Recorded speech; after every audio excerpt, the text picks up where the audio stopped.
Hi everyone, today we will talk about how to fix or how to solve messenger problem in Instagram.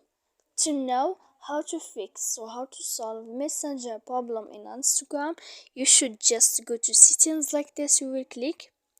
After that, in this page you will go to apps. Here, apps default apps app settings. After that, in this list you will go down to find the application of Messenger and you will enter. Then in this page you will click for stop. After that you will go to click storage. When you will see this page you will click clear cache.